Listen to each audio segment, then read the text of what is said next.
Welcome back, guys. What's going on? I hope you're all doing well. We are less than a week away from AEW All Out in Toronto, and the card is stacking up. It's heating up. They're building it up really nicely. I'm looking forward to it. Are you looking forward to it? Because this week's episode of Collision did a lot to build to that show. This week's episode of Collision was really good. I'm really enjoying Collision at the moment. In my opinion, it's starting to be my favourite wrestling show of the week. It's starting to... Honestly, this week's episode especially starting to be better than Dynamite. It really is. It's right up there. They're competing now. It's not the secondary show anymore. Ian Riccaboni, introduces MJF to kick off the show. I'm loving this feud between MJF and Briscoe. Two completely different characters, polarising completely opposites. You couldn't get more opposite than MJF and Mark Briscoe, could ya? MJF is fire on the mic. Briscoe ain't too bad either. Interrupts him on the screen. We get the stipulations for All Out. It's a TNT match. No, they ain't exploding the ring again. Don't worry. It's a thumbtacks and tables match. It's going to be gruesome. It's going to be hardcore. It's going to be no DQ. It's going to be extreme. Briscoe then attacks from behind, and MJF has to scarp up before he gets pricked again by a load of thumbtacks. Building up to this match, lovely. I'm loving it. I'm loving everything they've done so far. Every promo MJF's cut, everything Mark Briscoe has done. This has been fantastic. A great build to a great match. This is how you tell a story. No titles involved, just a blood feud. Really looking forward to that one. Daniel Garcia turned. We saw it on Dynamite, and there's a build up towards that, a match for him with him and Moxley against the Paragon. Paragon are backstage earlier on in the show. They're not happy. Roddy's not happy. He's going to beat their asses in the main event. Trust me, you have to watch that match. I'll get to it in a bit. But we get another solid match on this show. There's a lot of solid matches on this show, and it's first up, it's Konosuke Takeshita, one of the best in the world at the moment, in my opinion, defeating Anthony Bowens. Of course, he was going to beat Anthony Bowens. Look what they're doing with Anthony Bowens, and we have to talk about Anthony Bowens in a bit and what's going on with him, because they tell a good story on the show for him as well. But Konosuke Takeshita gets the win and qualifies for the triple threat match at All Out for Okada's title, the unified title, and we have to talk about that as well in a minute. Tony Storm's on commentary. We get a 5-on-5 women's match, tag match, and it was decent. It was okay. They're highlighting this women's division. This women's division is strong. It is solid. We've got some really talented women in it.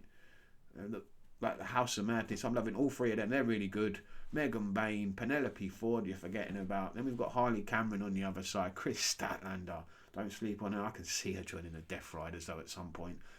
I forgot about Ty J. Where have they been? Where have they been? But they're back, and it's nice to see those two back in the ring. And then we got Jamie Hayter as well. And then there's a big brawl after the match. This is all building up to that four-way, which I believe, again, another match that could steal the show. It really could.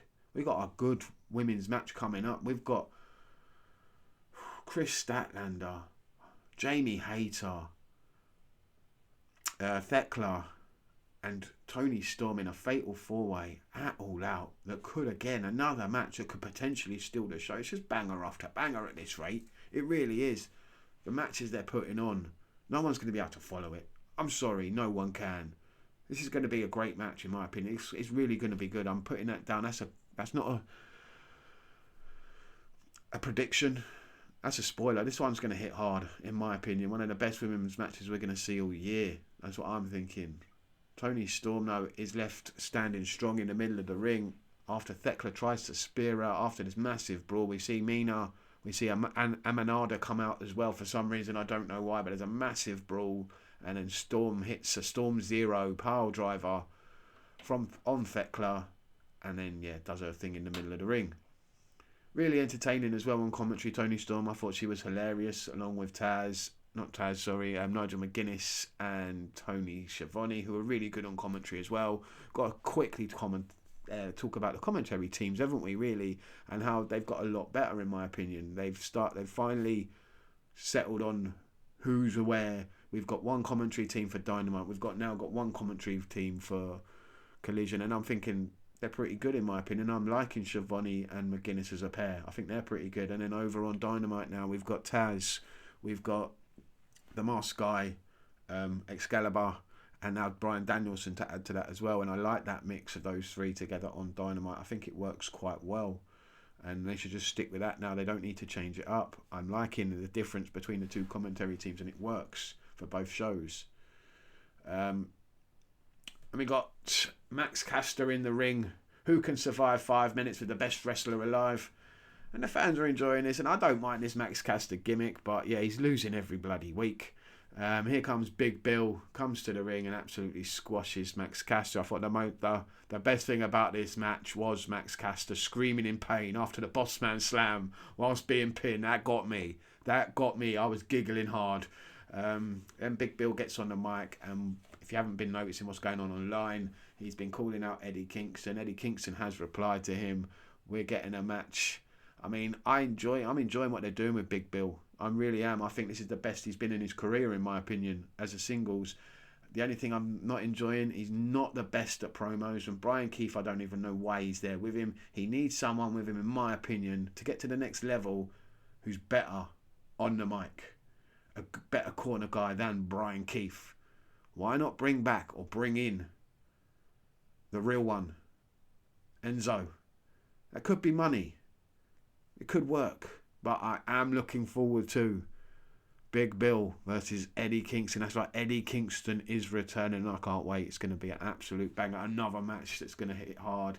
But what's going to happen there? Are we going to get Big Bill's big win at All Out? Or is Eddie Kingston coming back? And coming back in a big way to beat Big Bill and then move on and do better things and bigger things in AEW again? We'll find out at All Out. Another good match I'm really looking forward to. This card is getting stacked.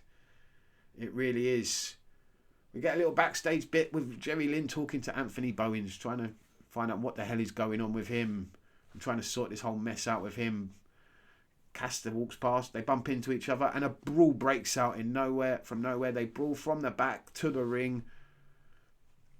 And you notice that fans are behind Caster, aren't they? They really are. They're booing Bowens and they're cheering Caster. It's supposed to be the other way around. It hasn't worked for either of these two guys. And I like this segment. I really did. Lynn comes in, breaks it up, and just starts spitting facts. Absolute facts about Max. They both tried to have a singles run.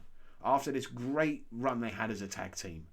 One of the best, most entertaining, most over tag teams. Not just in AEW, in the whole of professional wrestling. They were one of the most over tag teams in the last few years. There is no question about it. And when they both fought, from that, they could move on and have great singles careers. And both of them have flopped. Let's be honest. Both of them have absolutely flopped. Yeah, Max Caster is kind of entertaining with this 5-minute wrestler thing and the chant he gets going. Let's go, Max, you're the best wrestler alive. I mean, that is quite entertaining. But apart from that, what else is he doing? What is Bowens doing? They're just spinning their wheels in the mid-card, being jobbers every week, maybe a little bit entertaining here and there. But they are nowhere near the level they were as a tag team. And let's face it, this tag team division in AEW has missed the Acclaimed. It really has. Since they broke up, this tag team division has gone down the fucking toilet. Luckily, we're getting the Bucks back now. They're starting to look like they want to come back into it. Brodito are a decent team. We've got FTR doing bits again, finally. Edge and Christian, or Cope and Christian, are back together and one of the best tag teams of all time now. We're starting to see a sort of a really good tag team division coming together and forming here. Something we don't get in any other promotions at the moment, really. Really solid tag team divisions. And that's what AEW, in my opinion, was built on. A really solid tag team division. And that's what they should go back to. Having a really good, solid tag team division. Concentrating on tag team wrestling again. One of the best art forms in wrestling was tag team wrestling, in my opinion. You could tell such great stories with just two men on either side. Just a tag team match. The stories that can be told are far better, in my opinion, than some singles wrestling matches. Anyway, let's get back to it. Jerry's spitting facts. Bowens walks away. Caster's not happy. He tells them they need to get back together, really. Here comes the swirl. The swirl. They come out, of course, they're this little heel tag team. If you don't know who they are, that is the Vanilla Baby, Blake Christian and Shoddy Lee Johnson. They're a decent tag team, actually. I've watched them a few times. I saw them in the ROH pay-per-view. They impressed me there, and I've watched a couple of their matches as well on ROH, and they really impressed me. They are actually a decent tag team. They can go. They are young. They attack Jerry Lynn. Jerry Lynn fights back. Max Caster helps out. Finally, Bowens, who's outside the ring, runs in and makes a save. Lynn and the Acclaimed clear the ring. Will they ever scissor again? They have to at some point to save their own careers, in my opinion. The scissors have to come back. Where the hell? Can someone tell me, is Daddy Arse at this point? Where did he go? What's going on with him? But do they need him? Do they need him? I don't know. We'll have to find out. But yeah, the Acclaimed have to come back together to save this tag team division and to make it even better. I did enjoy that little segment with MJF and Mystico. I'm looking forward to seeing that CMLL show that's coming up very soon. But who is that guy in the top hat? Can someone tell me? They've got the shit slapped out of him by Mystico. Looking forward to that though. Yeah, everything I've seen so far from MJF in CMLL, the little clips I've seen have really entertained me. So I'm really looking forward to seeing that show, and I will try and do a review of it on here. FTR had another match with Billington and Priest, and it was another really good tag match. The more I'm seeing of this Priest guy, the more I'm liking of him. He is really good. Yeah, his size may be a little bit of a problem, but overall, wow, what a performer. Billington, yep, really good as well. Another really solid tag match. FTR, of course they were going to win this one. Of course they were. We're building up as well. Another match was announced, talking about tag team matches in the tag team division. It's a 4-way ladder match at All Out. That's going to hit hard, isn't it? That's going to be really... I'm not a massive fan of multi-man ladder matches, but yeah, it should be pretty good. The qualifiers for the match are on September to remember. Next Wednesday, that's going to be absolutely stacked show as well. The matches that have already been announced for that. There's 3 tag matches, and the winners will go on to face the champions in the ladder match. The champions, of course, are Brodido. If you didn't know, now you know. The qualifying matches are, we've got the Bang Bang Gang. That is, I'm pretty sure is it Austin Gunn and Juice Robinson going up against the Bucks. I'm hoping for the Bucks to go through into that one, in my opinion. I do enjoy the Bang Bang Gang, but Juice needs to grow his beard back a bit more, and we need to get Jay White, and we need to get the other Gunn back as well, in my opinion. And then the Bang Bang Gang can get back to business. At the moment, they're seeming a bit light, in my opinion, and I wouldn't mind them just not being pushed to the top. But at the moment, they don't need to be looking for tag team titles. They need to be getting back to full strength. Alexander and Hechicero will go up against Top Flight. I don't mind who goes through from either of those two. I mean, Top Flight will be really good in the ladder match. The shit they'll do, but they could hurt themselves again. Like, those two are injury prone, to say the least. Probably be Alexander and Hechicero. They've been pushed a lot recently, so I'm pretty certain they'll go through to the ladder match, and probably it will be Jet Speed beating Killswitch and Sabian.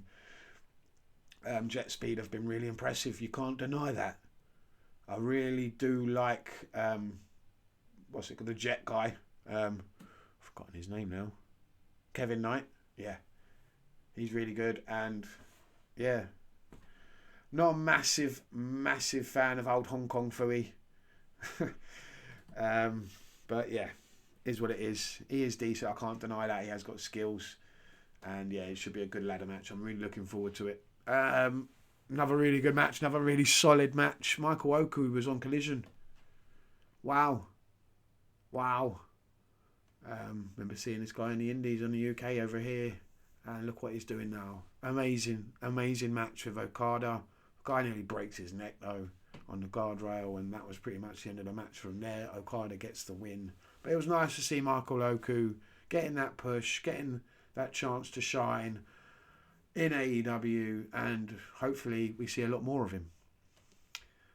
But after the match was the big story, wasn't it? Takeshita. Here he comes. And they're building up to this big match at All Out. My only question and my only gripe is, why is it a three-way? Why are we not just doing Takeshita and Okada? Why is Beast Mortis and Mascara Dorado getting in the way? Why are they part of this as well? It made no sense at all. It makes no sense at all. The story is there. The story is already set. Okada versus Takeshita is what everyone wants to see, Tony. We don't want Beast Mortis and Mascara Dorado getting in the way. We want to see Okada and Takeshita. Maybe we'll see it at Wrestle Dream. Hopefully. Because that's the match everyone wants. That is the moment when the torch is passed from one great Japanese wrestler to the next, in my opinion.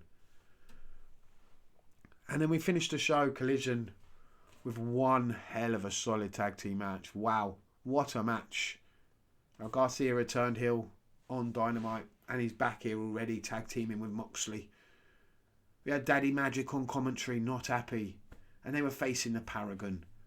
And why haven't we seen more of the Paragon? Why haven't they done more with Kyle O'Reilly and Roderick Strong? Why are they sleeping on them? Why are they not part of this tag team division? Because my goodness, they should be. They got a great match out of Moxley and Garcia. I'm not a massive fan of Moxley and Danny Garcia, to be honest with you. And I wasn't really looking forward to this one. But it was a really good tag match. Maybe because of O'Reilly and Strong.